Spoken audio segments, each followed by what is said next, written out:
Le déficit américain pourrait dépasser les 5% du produit intérieur brut en 2019, alors que le déficit commercial demeure, lui, important. Bonjour Christophe Barrault. Bonjour. Je rappelle que vous êtes chef économiste chez Market Securities. Quel impact pour le financement des États-Unis et quel impact pour l'économie mondiale et surtout sur les marchés financiers, ces annonces en termes de déficit américain? Alors ces annonces ont pris une importance, je dirais, un peu capitale ces derniers jours.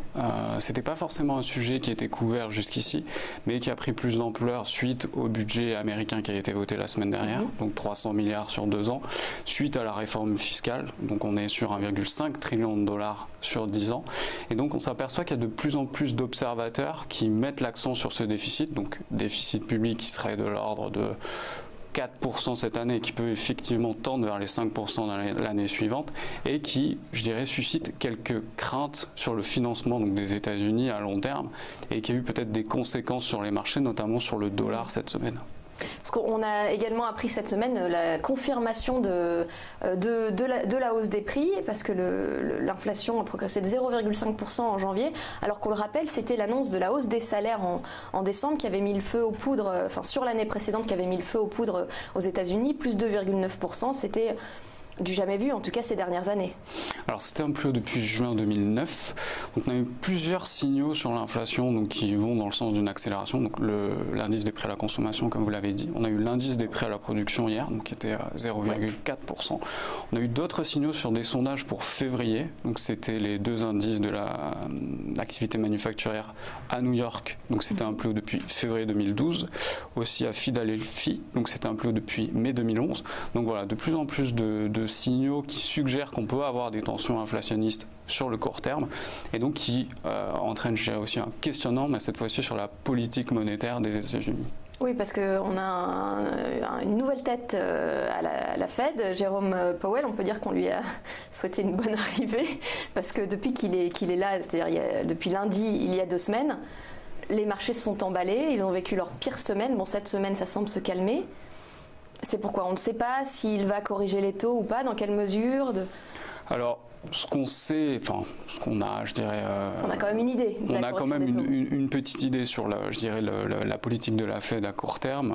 On sait que entre 90 et 100% de chances d'avoir une hausse des taux en mars.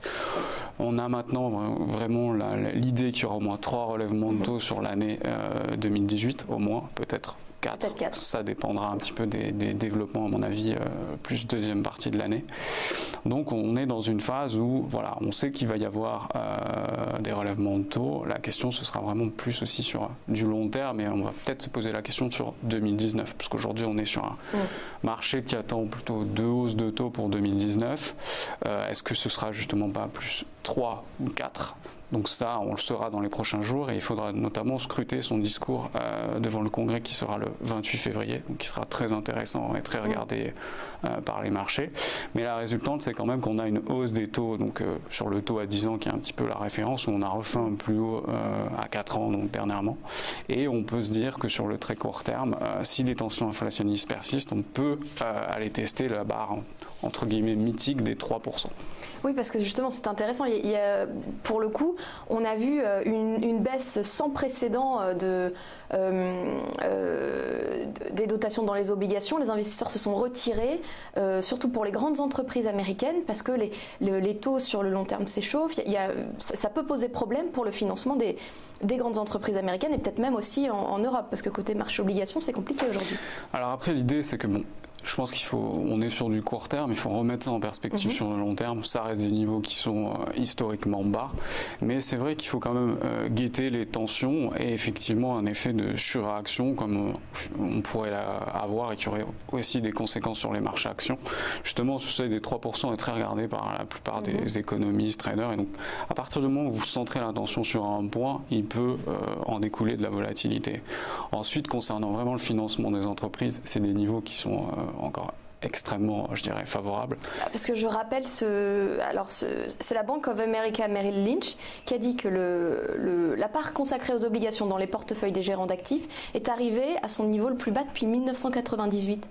Ouais, parce que en termes de gestion de portefeuille, ça devient compliqué aujourd'hui d'acheter des obligations qui ont un rendement extrêmement faible et où on a, je dirais, en tête que voilà, on a peut-être fait justement, on a touché un plus bas sur les rendements aux États-Unis. On est plutôt dans une phase de remontée graduelle, progressive, et on peut avoir un désengagement de ce côté-là. La question, c'est plus, voilà, quelle sera, je dirais, la tendance de long terme. Est-ce qu'il faut vraiment surréagir sur des chiffres qu'on a eu, le CPI, et pas plutôt attendre 2 à 3 mois? On aura les réponses, je dirais, dans les prochaines semaines, prochains mois. D'accord. Pour le moment, pas d'inquiétude. C'est même si on est dans des niveaux qui nous ramènent 20 ans en arrière, rien de... Aujourd'hui, ça reste quand même des conditions. Si vous regardez les indices de conditions financières aux États-Unis, il y a peu avant les turbulences d'il y a 10 jours, on était sur des conditions qui n'ont pas été aussi favorables depuis le début des années 90, justement. Donc globalement... Mais plutôt sur le marché des actions. Finalement. Sur le marché des actions, oui, mais aussi sur les financements des entreprises, financement, tout ce qui est la partie, on va dire, junk bonds, qui ont des taux qui sont pareils, historiquement bas. Donc on a eu une petite correction, on a eu des sorties de capitaux, mais globalement, d'un point de vue macroéconomique, il n'y a pas de souci à se faire sur le financement des entreprises à très court terme, du moins. Et même si on est dans une logique, je dirais, de normalisation des politiques monétaires, aux États-Unis bien sûr, mais aussi ailleurs. On l'a vu avec la Banque centrale du Royaume-Uni qui a dit la semaine dernière qu'elle allait potentiellement relever ses taux aussi plus vite que prévu. Il y aura des discussions avec la Banque centrale européenne et un potentiel changement de langage qui interviendra, je crois, le 8 mars. Donc voilà, il y a des discussions, on est sur des questionnements sur le relèvement de taux, mais globalement, si on regarde les tensions inflationnistes globales, on est sur des rythmes qui sont, voilà, certes meilleurs que ce qu'on a pu voir pendant la crise et post-crise et des niveaux qu'on n'a pas vus depuis la crise, mais historiquement c'est relativement faible. On est en dessous des objectifs de 2% dans tous les pays développés. Donc voilà, pas forcément de crise systémique sur le très court terme, sur la partie obligataire et sur la partie taux. Un mot peut-être sur la monnaie, parce que le dollar est en train de se déprécier par rapport à toutes les autres monnaies. On peut le voir aujourd'hui sur les marchés, ne serait-ce que l'euro USD, on est au-dessus des 1,25, on était 1,2545 ce matin, peut-être là autour des 1,2539. Alors on le savait, le gouvernement américain avait annoncé son envie de lancer une petite guerre des monnaies, mais là est-ce que c'est pas aussi les inquiétudes face à la dette, face à l'inflation qui se reflètent dans complètement. Alors je pense qu'il y a vraiment donc cette logique déjà du gouvernement de dire qu'ils sont plutôt enclins à avoir une dévaluation, un dollar faible, relancer la compétitivité, surtout au moment où ils sont en train de négocier avec les autorités chinoises sur plusieurs points. Il y a le phénomène effectivement de dette qui là, pour le coup, est un peu nouveau, puisque ça fait que quelques mois, suite au passage de la réforme fiscale, où on se pose vraiment la question de la soutenabilité à très long terme, plus le financement des activités du gouvernement donc, qui ont été votées semaine dernière, donc qui cristallise un peu l'attention, donc déficit fiscal, déficit des transactions courantes, qui pèse un peu sur le dollar. Et après, il y a aussi, je dirais, une logique de flux qui est moins citée, qui est que petit à petit, si on regarde le bilan des banques centrales, elles sont en train de réallouer leurs réserves de change, donc au profit du yuan, et donc, in fine, au détriment du dollar. Donc il y a un mouvement de flux, il y a quelques incertitudes sur le financement à long terme du déficit qui pèsent à très court terme sur le dollar. Et les autorités, je dirais, enfin les officiels américains, ont pour but, entre guillemets, d'évaluer ou au moins d'avoir un dollar faible sur le court terme. Ces trois phénomènes combinés font que voilà, il a tendance à se déprécier par rapport à toutes les monnaies. Donc, face à l'euro bien sûr, face au yen aussi, et ça pourrait continuer sur le court terme.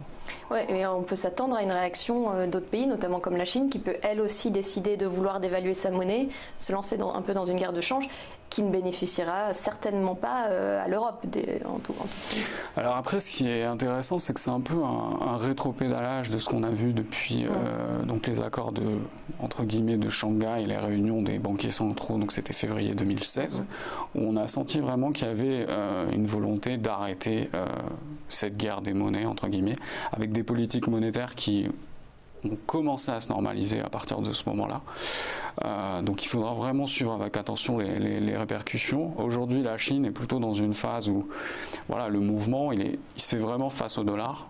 On est quasiment stable par rapport à l'euro, à une exception près. Mais voilà, la réaction aussi des autres pays, donc en Europe, est-ce qu'on laisse l'euro s'apprécier face au dollar?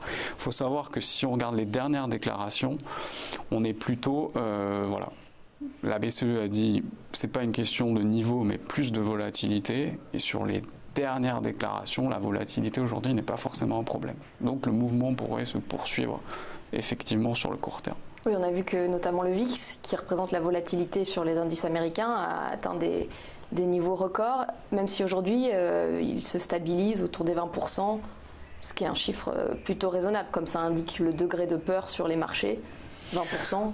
On a eu une grosse normalisation au final par rapport au pic. Alors ça peut s'expliquer par plusieurs phénomènes. C'est que le pic résultait avant tout d'un mouvement de correction, d'accumulation de positions qui étaient donc short volatilité, qui a eu un effet, tout le monde a coupé ses positions en même temps et a dû se racheter, donc ce qui a entraîné, je dirais, un chiffre, le chiffre de 50% qui était peut-être relativement extrême.